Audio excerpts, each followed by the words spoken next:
I have served the Archivist Bureau of Outer Memory for 51 years. I have held the rank of senior archivist for the last 19 of those years, and in that capacity I have been the primary custodian of what the Bureau designates the Outer Forbidden Classification, the body of records, charts, field surveys, approach protocols, and sealed notations pertaining to the zone the galaxy knows informally as human space. I have a document in that was the classification that was available to my clearance. I have written the reclassification orders for 7 of the 47 formal upgrades the designation has received since the Archivist Bureau assumed custodial authority 6,014 years ago. I know the archive the way an elder knows a wound that is never fully closed, by the exact shape of the scar, by the specific angle at which the light catches it, by the particular silence that falls in the room when someone younger reaches toward it, without knowing what they are about to touch. I am speaking to you today in closed convocation, because what I am about to say cannot be spoken in open session. The emergency protocol, under which this address is being recorded, will seal the record the moment I conclude. I was advised, by 3 separate members of this convocation, not to speak at all. I was told that the archive's function is not to correct the record but to maintain it, and that what has been maintained for 6,000 years has served the galaxy reasonably well. I was reminded that my tenure, my pension, and my standing in the Bureau's succession line are all contingent on my continued discretion. I was told these things in exactly that order, with exactly that degree of emphasis, and I understood each of them completely. I am speaking anyway. I want that on the record before the record is sealed. The Archivist did not draw the forbidden line around human space. I want to be clear about that from the start, because the Bureau's institutional memory tends to speak as though we did, as though the designation emerged from our analysis and our caution and our long-range surveys. It did not. The designation was already present when the Archivist Bureau of Outer Memory was constituted 6,200 years ago. We inherited it from the Vethely Continuance, who inherited it from the Dareth Compact, appear to have inherited it from a record-keeping body so old that its name survives only as a glyph sequence that our translation division has been unable to fully render. The glyph sequence means something in the neighborhood of the ones who watch the edge, but the specific word for watched carries a secondary connotation our linguists describe as watched and declined to look more carefully. That is the tradition we inherited. That is the institutional posture the Archivist Bureau has maintained for 6,000 years. Watch the edge, do not look more carefully. Maintain the designation. Update the protocols as new species approach the boundary. And do not ask questions that the archive has already answered by virtue of having no answer on file. The designation has 47 formal upgrades in our custodial period. The current classification is forbidden approach, standing restriction, indefinite duration, renewal automatic, no petition for review. The language of the designation has grown with each upgrade, grown more specific in its warnings, more detailed in its prohibited approach corridors, more elaborate in its consequence descriptions. The earliest entries in our custodial record are 3 sentences. The current classification document is 412 pages, most of them addendum. The core document, the original 3 sentences, has never been changed. It reads as follows. The zone designated outer margin 7 is understanding restriction. Approach is not authorized. The restriction is maintained at the recommendation of those who know the reason. Those who know the reason. I have spent 19 years reading every document in the archive, and I can tell you that I have never found a document in which anyone explicitly states the reason. There are 47 upgrade orders. There are 83 approach prohibition notices issued to various species over the course of our custodial period. There are 14 survey reports, 3 of them from surveys the Archivist Bureau itself authorized in its first 2,000 years of operation. There are sealed records I was able to read under my clearance, and sealed records that even my clearance did not open. And in all of it, in all 6,000 years of it, the reason the designation exists is stated only once. In those 3 original sentences, by someone who chose the phrase "those who know the reason," rather than stating the reason themselves. I have thought about that phrase throughout my career. I thought about it when I was a junior archivist assigned to the retrieval division, before I had clearance to access the forbidden classification at all. When I knew only the broad shape of what the Bureau maintained and understood it as a fact of institutional life, the way you understand any prohibition you have grown up around, without examining its foundations. I thought about it more carefully when I received my first access clearance and began to read the actual documents for the first time. And I thought about it most carefully in the 19 years since I became senior archivist, when I understood that the phrase was not merely the record-keeping habit of an ancient predecessor institutions, but was, in some sense, choice, a deliberate choice, made by whoever wrote those 3 sentences, to state that there is a reason without stating what it is. Those who know the reason, present tense, as though the knowing were ongoing, as though the reason were still in the possession of someone who had chosen not to write it down. I want to talk about the humans.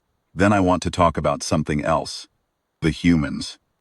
Every species that has approached the boundary of outer margin 7 for the past several thousand years has been told, by whoever was maintaining the designation at the time, that the restriction exists because of the humans. The species that inhabits the zone's inner systems, the ones who built the monument, can be detected from the outer margin with sufficient instrumentation. The ones whose transmission patterns, where they have been observed, do not follow any communication standard recognizable to any translation corpus in any archive in the galaxy. They are the reason. The warning is about them. Do not approach. Do not transmit. Do not send survey instruments into the zone. Above all, do not send vessels. This is true. I want to be clear that the restriction, as it pertains to the humans, is completely and genuinely justified. Everything the Bureau has told the galaxy about the humans is accurate. I am not here to correct that. The approach prohibition notices we have issued over the past 6,000 years, and the 71 notices issued by our predecessors in the custodial chain before us, are all honest documents. The species that heeded them made the right choice. The species that did not heed them contributed to a body of return log data that is, as I will note again, before this address is concluded, one of the most internally consistent bodies of negative evidence in the entirety of the outer archive. I am here to tell you that the warning about the humans is incomplete, not wrong, incomplete. First survey, the archivist Bureau authorized, was conducted in the 411th year of our custodial period. I have read the full survey report more times than I have kept count of. It is the longest document in the archive, longer than any of the upgrade orders, longer than any of the approach prohibition notices. The survey was conducted by a team of 11 specialists, cartographers, signal analysts, xenobiological observers, and 2 historians whose specialty was recovering meaning from incomplete records. The team was given a mandate to approach no closer than the outer survey threshold, approximately 40 light-years from the inner systems, where the human presence was strongest, and to gather whatever passive observation data was available at that range. They were in the field for 4 years. They returned with 318 years' worth of compiled observation data. Tells you something about the density of the information they found, waiting at the outer threshold. Information that had apparently been accumulating there, passive and unaddressed, for longer than the archivist Bureau had existed. I will dwell on that for a moment, because it is worth dwelling on. 318 years of accumulated passive observation data, sitting at the outer threshold unread. The first survey team did not gather that data, they recovered it. It had already been gathered by the zone itself, in whatever sense a zone gathers information. In whatever way, the signals and patterns and geometric frequencies that accumulate at the threshold of forbidden zone accumulate there. 3 centuries of it. Before any archivist survey team went to look. Before the archivist Bureau had been constituted for long enough to know what looking would find. The survey report is organized into 4 sections. The first 3 sections deal with the humans. The observations are extraordinary. I will not go into detail, because the detail is not the point I am making today, and because some of it is sealed above my clearance regardless. What I will say is that the first 3 sections alone justify every upgrade the designation has received since that survey was filed. And then some. The humans are exactly as the designation describes them. The warning is warranted. Their presence at the inner systems is not incidental.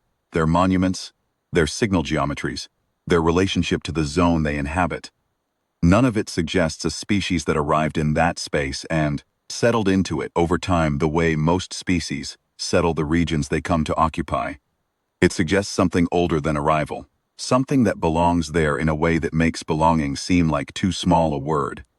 If the survey had consisted only of its first 3 sections, the archive would be as complete as it has ever claimed to be.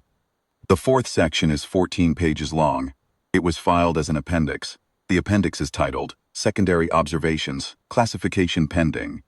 The survey lead's name was Davin Oseth. He was a senior cartographer, 38 years in service, 2 commendations for field work in approach-restricted zones. He was known in the Bureau as a meticulous recorder, someone who believed that the function of field documentation was to preserve exactly what was observed, without interpretation, without editorializing, without the kind of professional self-consciousness that causes surveyors in difficult zones to soften their language or organize their discomforts into something that sounds more like analysis than fear. His earlier survey reports are models of the form. Every observation precisely noted, every anomaly precisely described, every uncertainty precisely labeled as uncertainty. He wrote the 4th section himself in longhand on physical recording medium, a fact that the archive catalogs as a notation quirk, an old-fashioned habit of a traditional surveyor. I do not think it was a habit. I think he wrote it by hand because he did not want it transcribed into the standard archive format, where it would have been automatically indexed and cross-referenced and integrated into the Bureau's active working documents. I think he wrote it by hand because he wanted it to be something that could be set aside, filed. Not read unless someone specifically looked for it, not read unless someone knew to look for it. The 4th section describes a body of observations that do not correspond to anything the survey team expected to find at the outer threshold of a zone occupied by a single known intelligent species.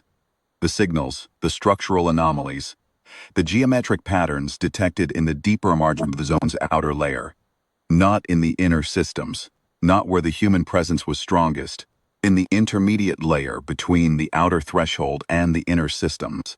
These things did not match any known profile of human activity. They did not match because they predated any known period of human activity. The oldest human constructions the survey was able to detect from the threshold were consistent with approximately 12,000 years of habitation. The oldest signals in the intermediate layer were consistent with something considerably older than that. Davin Oseth uses the phrase orders of magnitude, without specifying the order. I have read that phrase many times. The refusal to specify is the point. He does not offer a classification for what the survey found in the intermediate layer.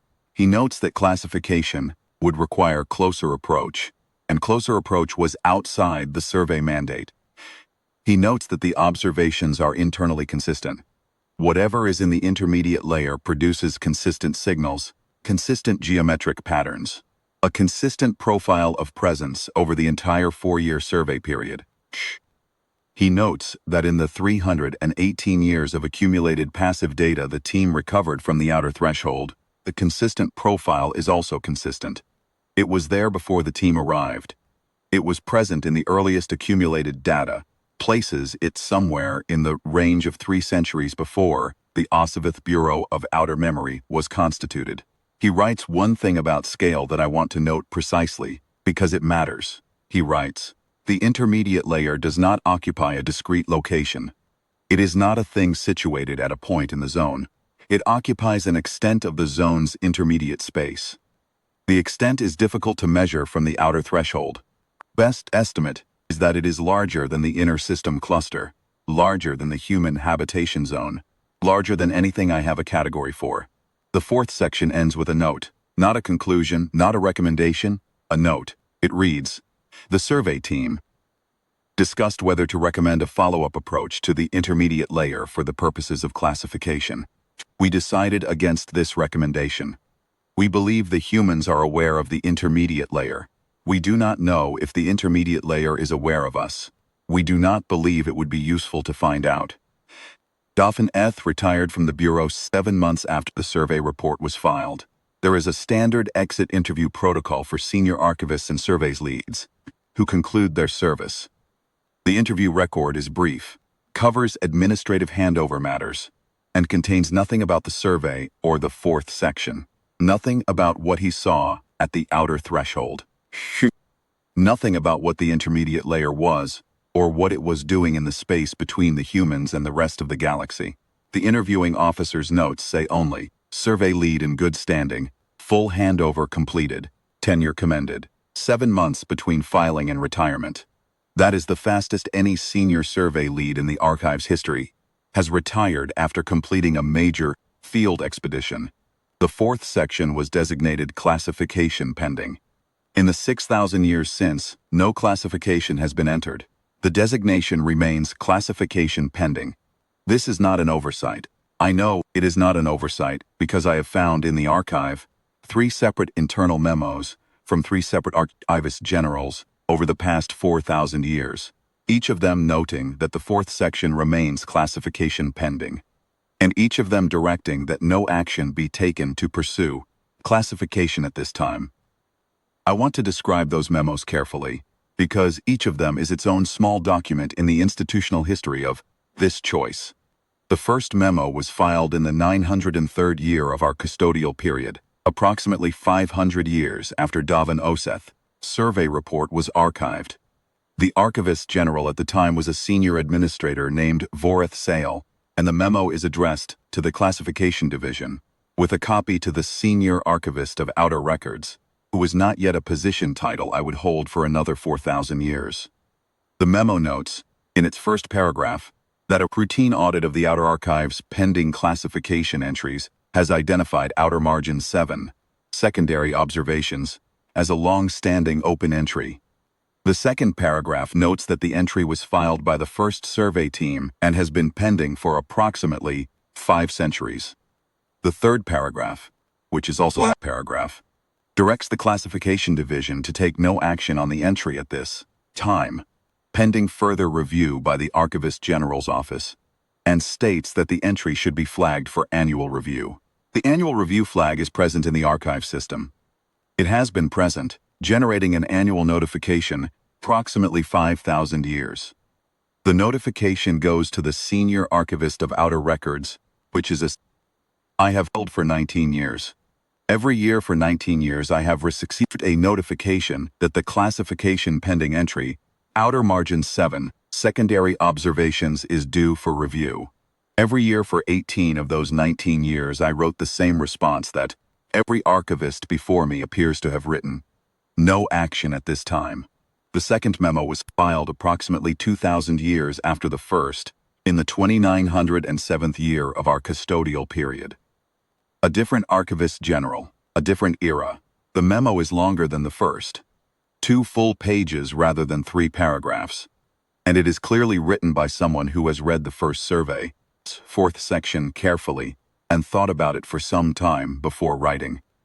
The memo covers the purpose of the classification pending designation in some detail. Notes that there are currently 6 other entries in the Outer Archive carrying the same designation, and distinguishes those 6 from the Outer Marginal entry on the grounds that the other 6 pending classifications involve phenomena for which classification is merely incomplete, whereas the Outer Margin 7 entry involves a phenomenon for which classification has been deliberately declined. This is the first document in the archive that states that distinction explicitly. The memo concludes, as the first memo concluded, with a directive to take no further action at this time. The third memo was filed 640 years before I began my tenure as senior archivist. The Archivist General was a member of our Bureau's senior council, whose name I have read in many other documents, and whose administrative I have always regarded as precise and serious. This memo is 1 sentence.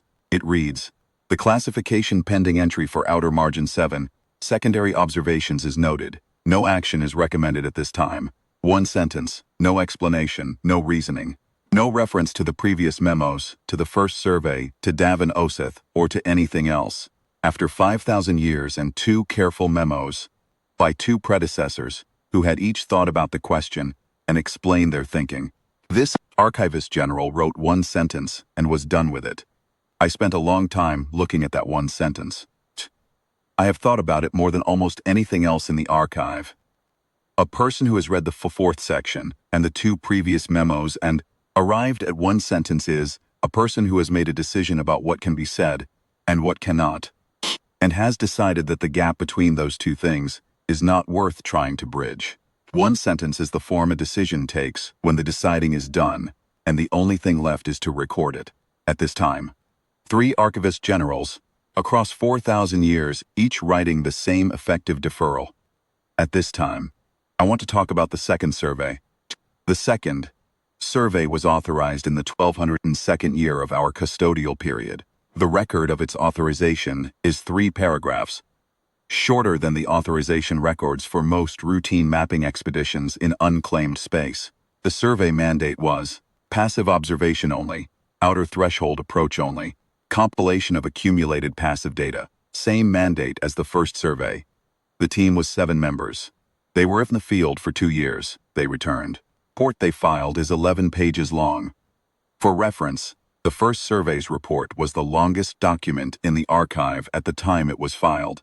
11 pages. For a 2-year field expedition with 7 specialists gathering data at the threshold of one of the most restricted zones in the galaxy. When I first read the second survey report, I spent some time looking for the rest of it, assuming there was a cataloging error, that sections had been misfiled or separated from the primary document during some earlier archive reorganization. There was no cataloging error. The report is 11 pages. It is complete. I have read those 11 pages many times. Covered the first 3 sections of the first survey in abbreviated form.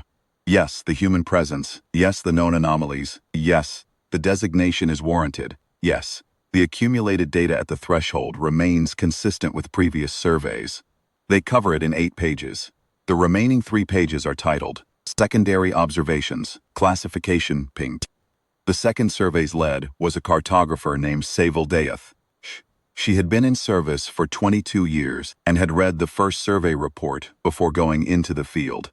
I know she had read it because she references it in the secondary observations section.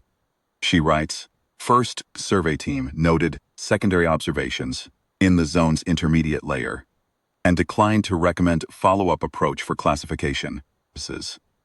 This survey team observed the same secondary presence. We also declined to recommend follow-up approach. That is the entire secondary observation section. 2 sentences to fill 3 pages. The remainder is blank. I do not mean the remainder is sparse or abbreviated. I mean the remainder is literally blank. Empty lines. The kind that standard archive formatting generates when a filed section does not contain enough text to fill the allocated page count. Pages filed. 2 sentences written. The rest left empty. I spent 4 months trying to understand why a 3-page section would be filed with 2-sentence entry and a remainder left blank. Standard practice would have been to simply not file the section, to note secondary observations, none observed or secondary observations, none beyond existing record, and leave the appendix slot empty. Filing a 3-page section with 2 sentences, and then letting the archive's formatting system populate the remainder with blank lines is not standard practice. It is a specific choice. It is filing a section that says, there is something here and I am choosing not to fill the space. I asked the archive's senior records officer whether there was a standard circumstance under which a section would be filed blank in this way. She said there were a few.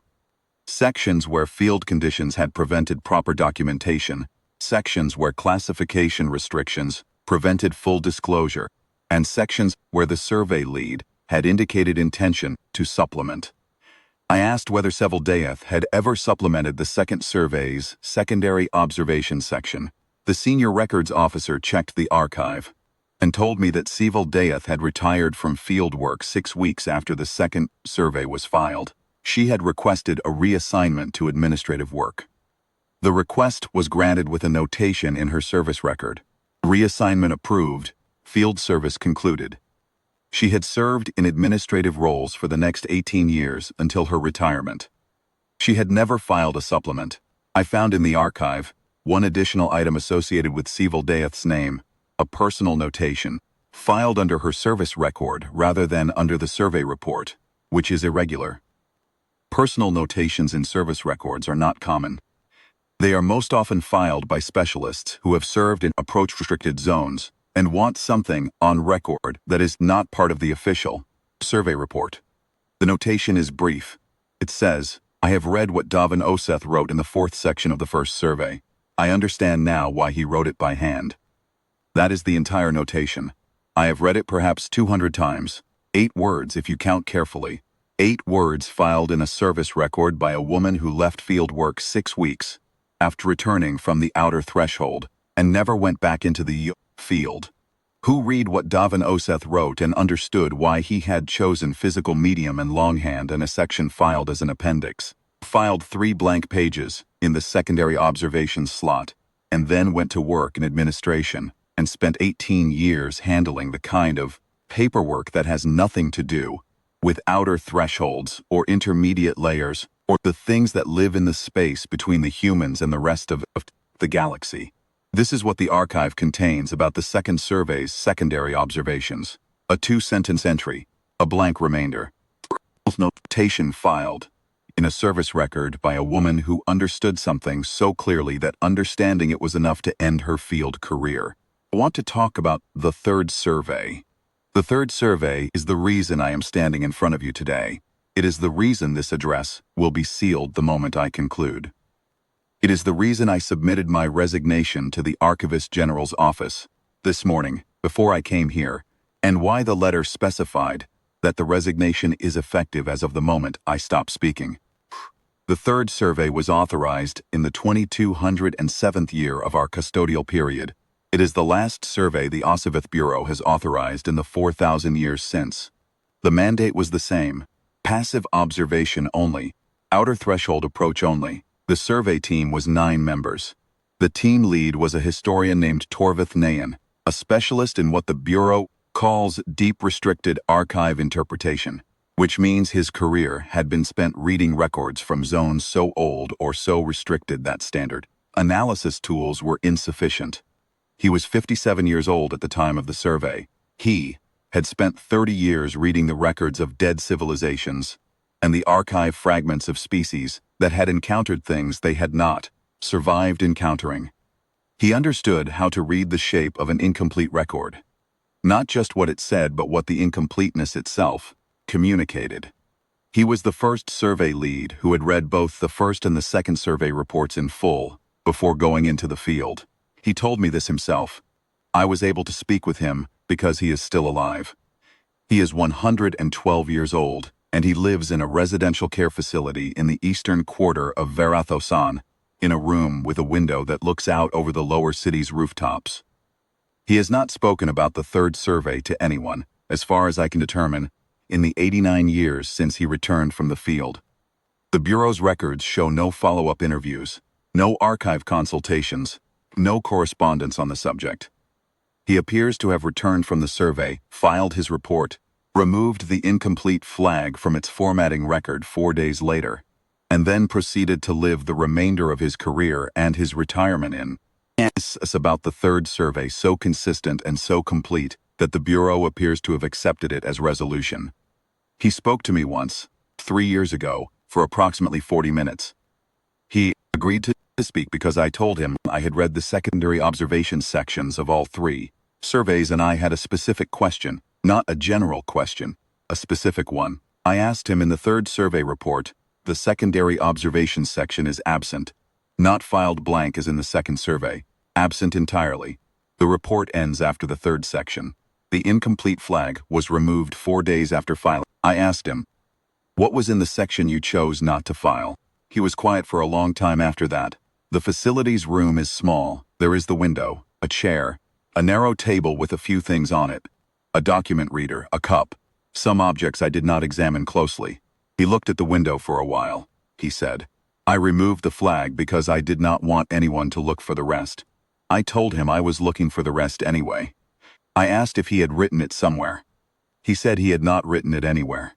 He said he had written it once, in the field, on the same kind of physical recording medium, Davin Oseth had used for the fourth section of the first survey.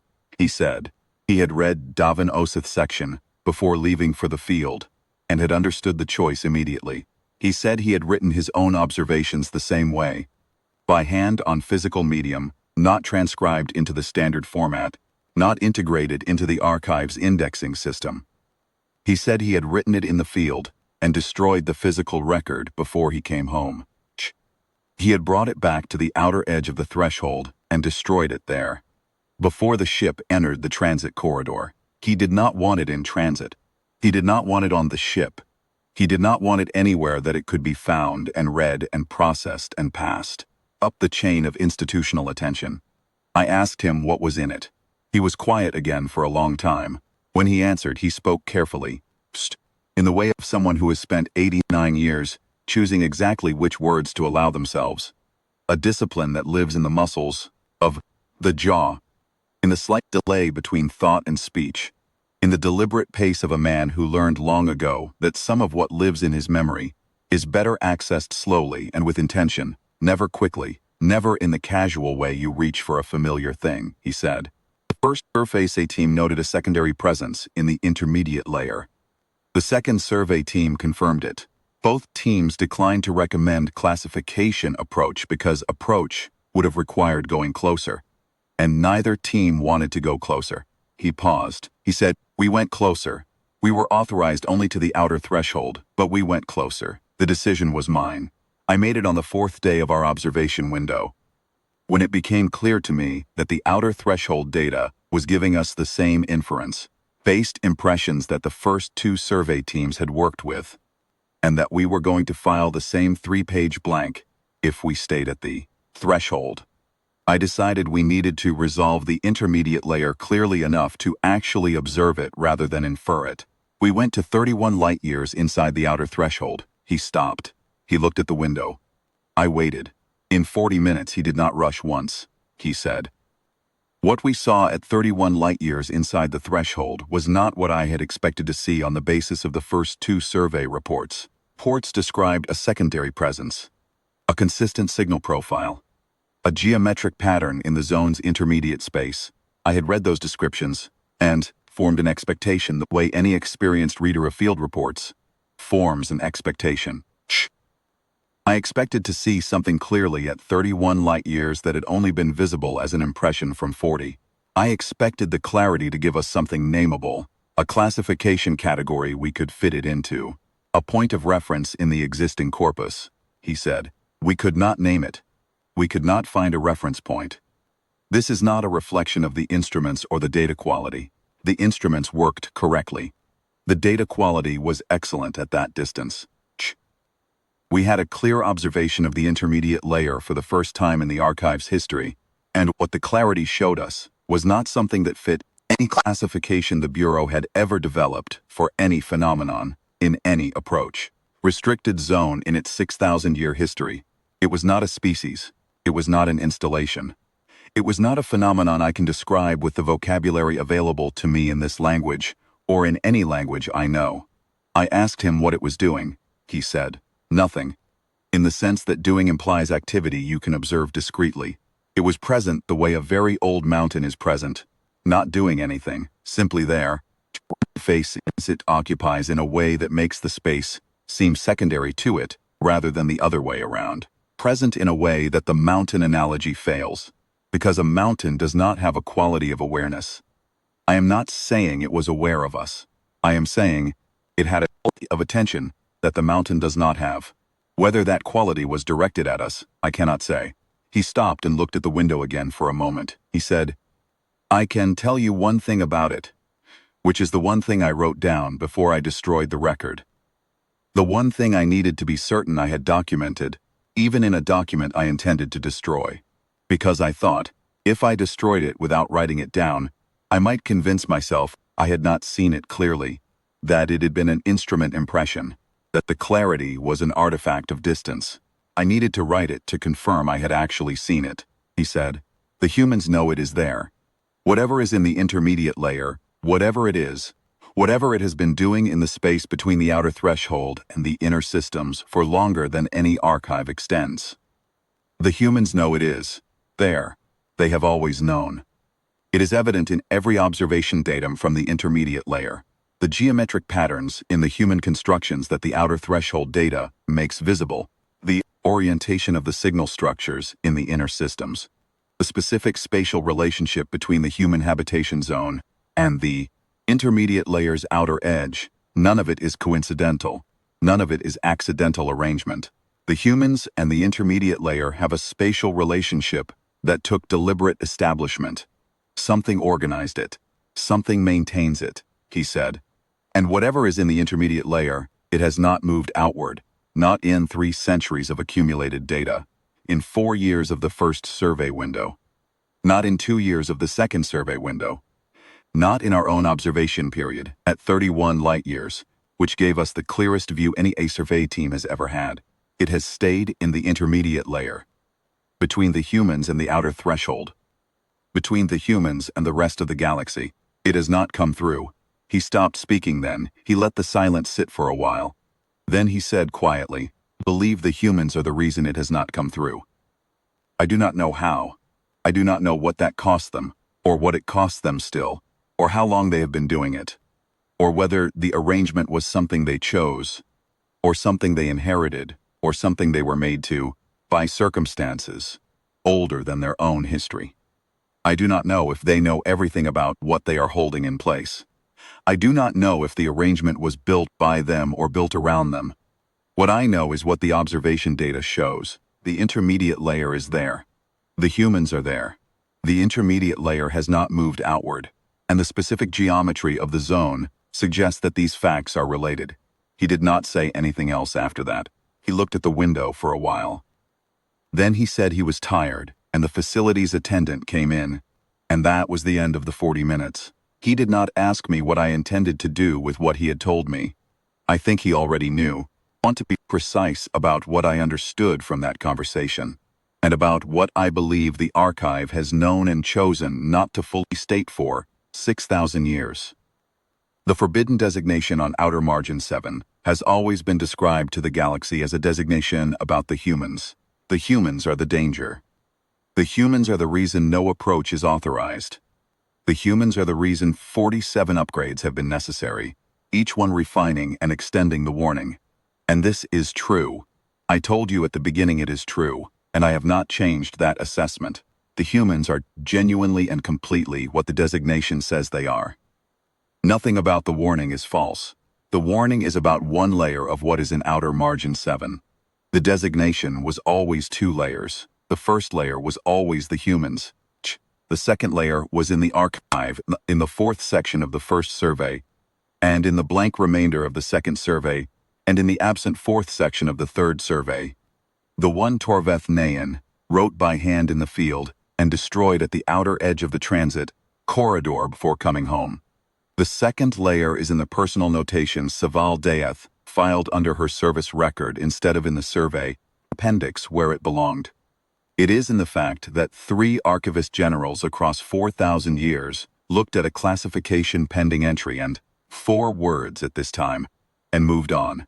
It is in the fact that the Archivist Bureau has not authorized a survey of outer margin 7 in 4,000 years, despite having authorized 14 surveys of every other approach-restricted zone in the outer catalog.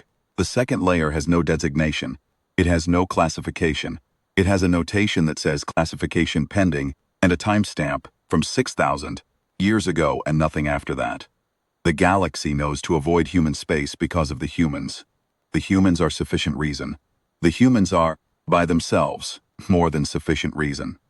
I want to make this absolutely clear.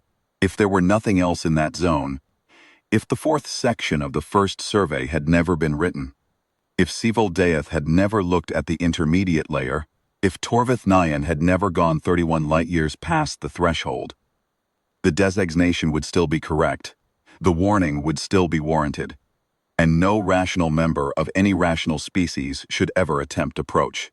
The second layer changes nothing about that calculation. It only changes the reason.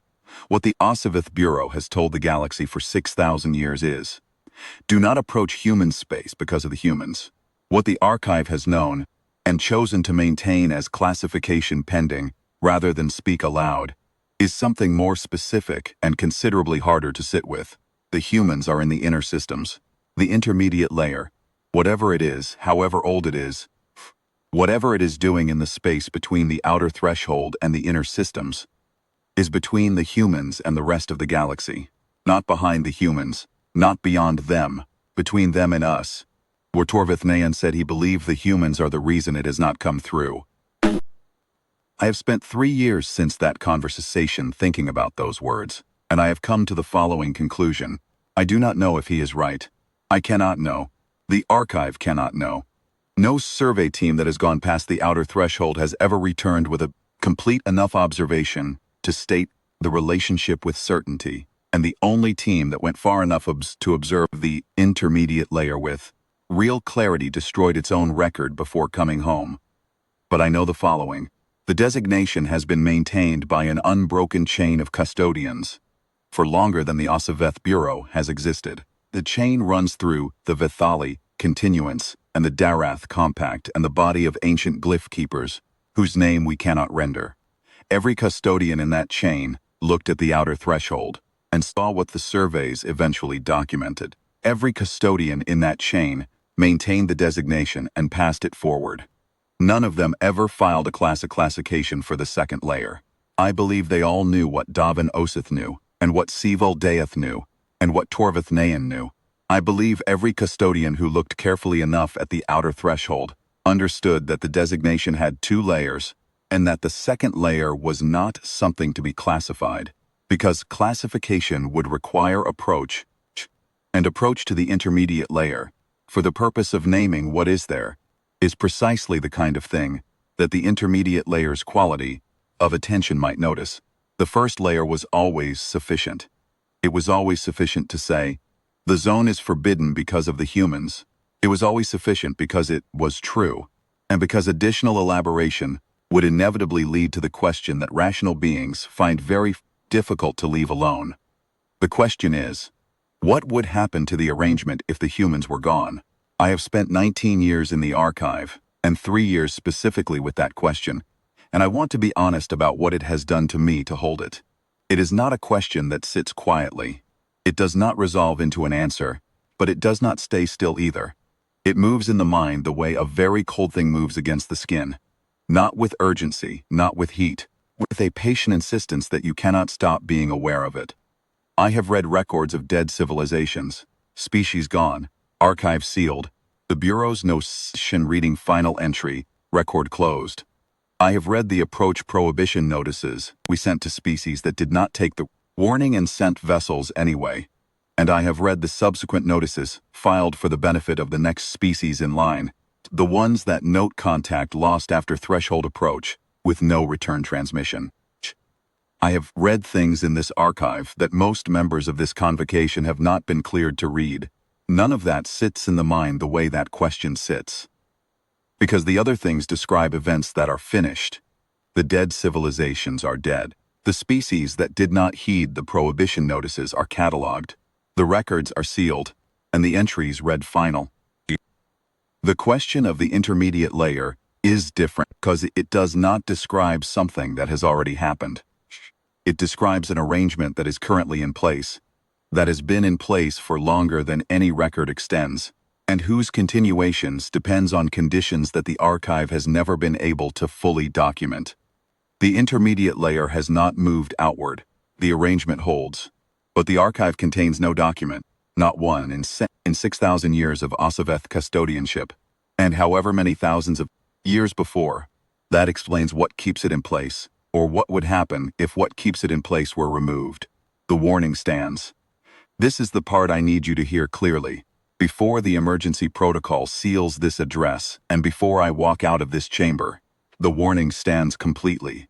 The designation is correct. The restriction is warranted. The 47 upgrades have each been appropriate. No species should approach outer margin 7. No species should transmit into it. No species should send instruments or vessels. The humans alone are enough reason. The humans alone have always been enough reason. If you are a rational being and you have read the approach prohibitions notices the Archivist Bureau has issued over 6,000 years, you already have everything you need to keep the distance. What I am telling you is not an additional reason to stay away. It is the information that exists below the reason you have been given, which is already sufficient, and which I believe the earliest custodians chose not to speak aloud. For exactly the reason that reasoning beings should not be given a question they cannot answer and cannot stop asking. A reason that is sufficient by itself is better given without the information that makes it insufficient. If you are told the zone is forbidden because of the humans, you stay away. If you are also told what the archive has known for 6,000 years, if you understand that the humans are not merely the danger, but also the barrier, you begin to think about the barrier. You begin to think about what the barrier is holding. You begin to think about whether the barrier is permanent or contingent, and what contingency might look like, and whether the contingency can be influenced, and whether anyone has ever tried. No one has ever tried. The empty set return log is perfectly consistent on this point. There is one more thing. In the 3 years since I spoke with Torvith Nayan, I have reviewed the passive observation data from the outer thresholds several times. The accumulated data recovered by the first survey team, the data recovered by the second team, the data the third team gathered before Nayan decided to go closer, and I have compared it with the most recent passive observation data in the archive, which was gathered not by a Bureau-authorized survey, but by a species called the Vethari continuance, sent a passive observation instrument to the outer threshold approximately 200 years ago, as part of a petition process that the Bureau ultimately denied. The Vethari observation data was submitted to the Bureau as part of their petition file and was flagged and archived as received, the standard procedure for data submitted with petition. I have read it. The intermediate layers profile in the Vethari data is consistent with everything the 3 survey teams observed. It is there. It is still. It has not moved outward. The arrangement, whatever the arrangement is intact. There is one anomaly in the Vethari data that is not present in any of the 3 survey datasets. It is a minor anomaly, a brief variation in the signal profile of the intermediate layer, lasting approximately 4 minutes, at a specific point in the Vethari observation window. The signal profile fall shifts in a way it has not shifted in any previous dataset, and then returns to its baseline. The variation is small enough that the Bureau's standard analysis process flagged it as a potential instrumentation anomaly and logged it without further action. I read the flag, read the data, and set it aside for 14 months. I did not want to think about what it meant before I was certain I had understood it correctly. I want to be precise about why the variation is significant, because the precision matters. The intermediate layer's signal profile has been observed across several distinct time windows. 3 centuries of accumulated passive data from the outer threshold before the first survey, 4 years of the first survey's observation window, 2 years of the second survey's observation window, and the observation period of the third survey, before Torvith Nayan took the team inside the threshold.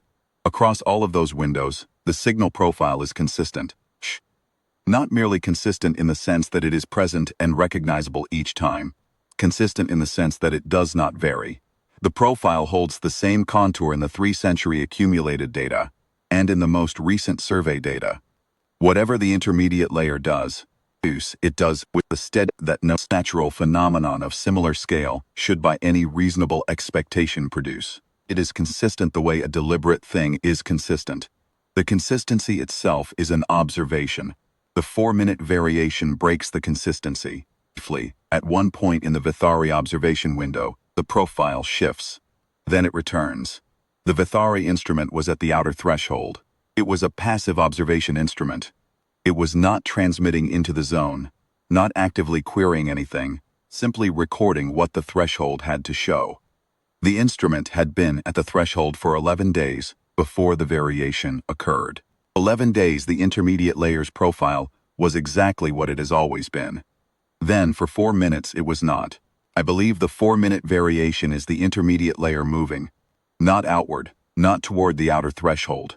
A brief shift in signal profile, a departure from a baseline that is held through every observation window in the archive, and then a return.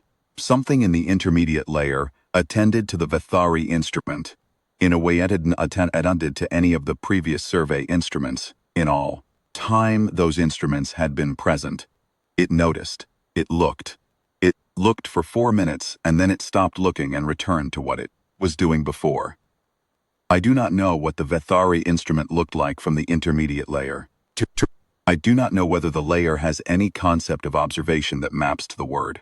I do not know if it made a distinction between the Vethari instrument and the earlier survey instruments, and if it did, what distinction it made. I do not know whether 4 minutes of attention means anything in the context of something that has been present and still for longer than any archive extends. What I know is that the variation is there in the data. It is real. The Vethari petition was filed by a species that had commercial reasons to want a transit corridor through the outer margin. The petition was denied on standard forbidden approach grounds. The species was advised to route through the Sorvath Passage instead. Petition file was closed and archived. The observation data was logged and archived. No one read the anomaly in the signal profile as anything other than instrumentation error. No one but me. I also know that the Bureau's 3 survey windows and the accumulated threshold data covering several centuries contain no other instance of the 4-minute variation. The Vethari instrument was there for 11 days. The variation occurred on day 11. It occurred, precision of my analysis, approximately 6 hours before the Vethari petition team concluded their observation period and departed the threshold. They were already preparing to leave when it happened. They did not note it in their filed observations. I believe they did not detect it. The variation required the specific analytical context of the prior survey data to be recognizable as anomalous. To someone without that context, it would have read as background noise in a long observation window. The Vethari team was not reading the data against the prior surveys. They were reading it against their own instrument's baseline, which is a much shorter reference period, sufficient to reveal a 4-minute departure in a profile they had only been observing for 11 days. The intermediate layer noticed the Vethari instrument. It returned to baseline 6 hours before the instrument departed. Do not know what those facts mean. Held together. I have thought about them for 3 years and I still do not know. But they are in the data, and the data is in the archive, and I am the senior archivist of the outer designations, and it is my function to tell the convocation what the archive contains. I have one more thing to say about Torveth Nayan. When I left the residential facility 3 years ago, after the 40 minutes in that small room with the window looking over the lower city, I walked back to the Bureau's archive building in the early evening. It takes about 30 minutes on foot. I walked it slowly. I had read the 3 survey reports many times, and I had understood them as well as I could understand them, without having spoken to anyone who had actually been to the threshold. Having spoken to Nayan, I was trying to organize what I now understood against what I had previously understood, and find where the shape of the thing had changed. The shape had not changed. That was what I understood on the walk back. The shape of the designation. The archive's 6,000-year practice of maintaining the forbidden line, upgrading the protocols, issuing the approach prohibition notices, filing the classification pending entry, and then leaving it pending. The shape was the same as it had always been. What had changed was my understanding of why the shape was correct. The designation existed because of the humans, and the humans were sufficient. And the archives of practice of letting the humans be the whole stated reason was not an evasion. It was the right institutional decision. It was the decision that every custodian in the chain had made, from the ancient glyph keepers forward, because the alternative was to give the galaxy not just a warning but a question, and the question has no safe answer. I understood that. I agreed with it. I still agree with it. And I am standing in front of you today. Because there is a difference between agreeing that the archives, this is correct, and agreeing to maintain it myself, in my own voice, for the rest of my tenure. 3 archivist generals who wrote at this time made their choice. Davin Oseth made his. Sevil Daeth made hers. Torveth Nayan made his. In a field 112 years ago, when he destroyed the record at the edge of the transit corridor and came home and removed the formatting flag and never spoke of it again. I am making a different choice. I am making it because I believe the archive's function is to hold information accurately, and because an archive that holds information but refuses to speak it, even in sealed convocation, is practicing something closer to institutional forgetting than to custodianship. Making it because I am the senior archivist of the outer designations, and this is the last act of that office that I intend to perform, and I wanted the act to be one that the archive can honestly record, even if the record is immediately sealed, even if no one reads it for 1,000 years. Even if the emergency protocol locks it so thoroughly that the only path back to it runs through an archivist general's emergency authorization, which is a path so rarely open that it may as well not exist. I want the record to show that someone said it. The designation was always 2 layers. The first layer is the humans. The second layer has no name because no one who went to name it came back with a name to file. It has never moved outward.